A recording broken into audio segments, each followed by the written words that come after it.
Ongezeko la idadi ya wavuvi limeathiri pakubwa sekta ya uvuvi nchini Somaliland na kusababisha kiwango cha samaki katika bahari ya Shamu kupungua kwa 40%. Hali hiyo imewaweka wakazi wa eneo hilo kwenye hatari ya kukosa lishe. Laura Otieno anaangazia juhudi za serikali ya Somaliland kushirikiana na wadau wengine kuweka miundombinu kumradhi itakayopunguza hatari hiyo.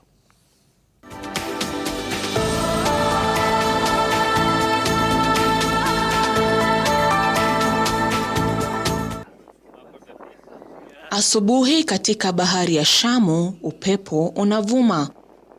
Wavuvi wakirejea baada ya usiku mzima wa mawindo. Baadhi ya mashua zinazoelea hapa zikionyesha kustahimili maji ya chumvi. Hii ni bandari ya Berbera. Uchungu wa maji haya ya chumvi unakwenda sambamba na madhila wanayopitia wavuvi hapa kutokana na kupungua kwa idadi ya samaki. Samaki aina ya tuna ndio hupatikana sasa, lakini siku za nyuma kulikuwa na aina mbalimbali za samaki. Nadhani kutokana na mabadiliko ya hali ya anga.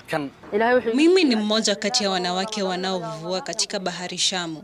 Nategemea kazi hii kuwalisha wanangu, ila samaki wamepungua maradufu.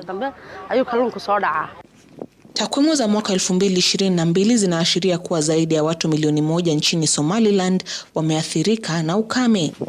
Kwa sasa, idadi kubwa ya watu wamehamia karibu na bahari ya Shamu ili kujikimu.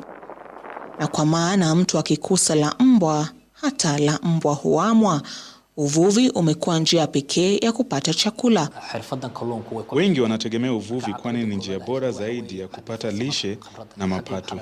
Wengi hawana ujuzi na hata hazama, wakati mwingine kutokana na ukosefu wa ujuzi wa kukabiliana na mawimbi makali. Sensa ya samaki katika bahari ya Shamu iliyofanywa mwaka 2021 ilionyesha kuwa idadi ya samaki imepungua kwa zaidi ya 45%.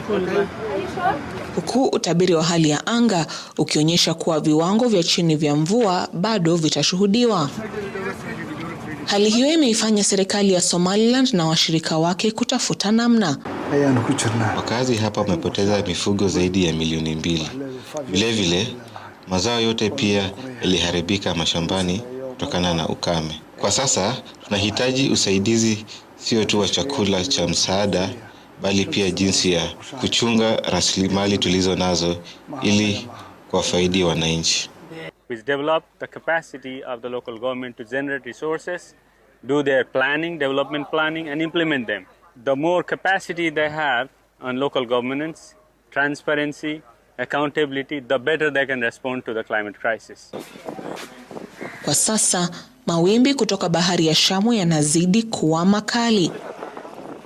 Kila kuchao yakidhihirisha ukame unavyozidi kuharibu sio tu ardhi, bali pia rasilimali.